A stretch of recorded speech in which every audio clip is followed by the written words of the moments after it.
Et yo tout le monde les gars, c'est Storm, j'espère que vous allez bien. Aujourd'hui on se retrouve pour un nouveau short les gars. Avant que le short commence et vous dire qu'est-ce qu'on va faire dans ce short, alerte spoil, allez voir le film pour ceux qui l'ont pas vu parce que vous risquez d'être complètement spoil dans ce short les gars, c'est mieux pour vous. Du coup aujourd'hui on fera un short qui tue qui les gars, c'est à dire qu'on va essayer de voir d'après ma logique qui a tué qui dans les kills de Scream 7. On va directement commencer, mettez un like, abonnez-vous que le short commence. Premier kill qui a été fait, enfin du coup les deux premiers kills parce que c'est la scène d'ouverture où il y a deux morts, c'est la copine et le copain, le couple là de la maison de Stu.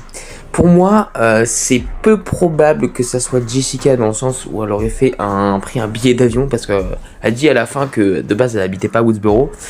Le problème c'est que c'est soit Carl pour moi dans la première scène ou soit Marco, mais je pense plutôt que c'est Marco parce que le problème c'est que Carl il était aussi obligé de prendre un billet d'avion, sauf que il est recherché puisqu'il s'enfuit de l'hôpital psychiatrie, du coup pour prendre l'avion c'est chaud, mais je pense qu'avec l'aide de Marco ça aurait été possible, et du coup je pense que c'est entre Marco et Carl pour le premier kill, pour les deux premiers kills du coup.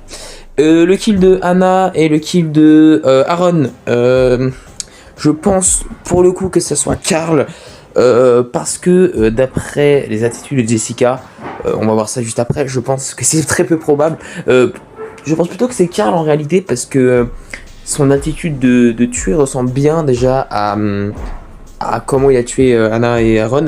Et même je pense que c'était plus probable pour lui, beaucoup plus simple pour lui, surtout qu'il était proche déjà du café shop. Du coup ça aurait été possible pour lui. Ou alors c'est Jessica, mais je pense que c'est Carl. Pour l'autre scène, c'est la scène du bar, là c'est facile. C'est Jessica qui a tué Ben et Chloé qui a attaqué Chad et Mindy.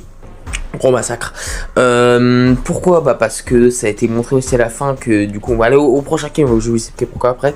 Marco a tué Ben. Pourquoi ? Parce qu'il portait le gilet de pare-balles à la fin du film, ce qui veut dire qu'il s'est mangé des balles de Tatum, ce qui fait qu'il a attaqué Tatum pendant que Jessica tuait au bar.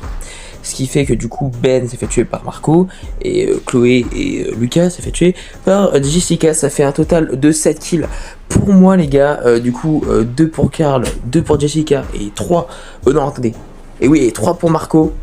Mettez un like, abonnez-vous et dites-moi les gars vos avis dans les commentaires parce que c'est pas vraiment l'avis général du film, c'est vraiment mon opinion et je pense qu'il mérite d'être respecté. Mettez un like, abonnez-vous et partagez le short les gars. Sur ce les gars, c'était Storm, passez une très bonne journée, ciao.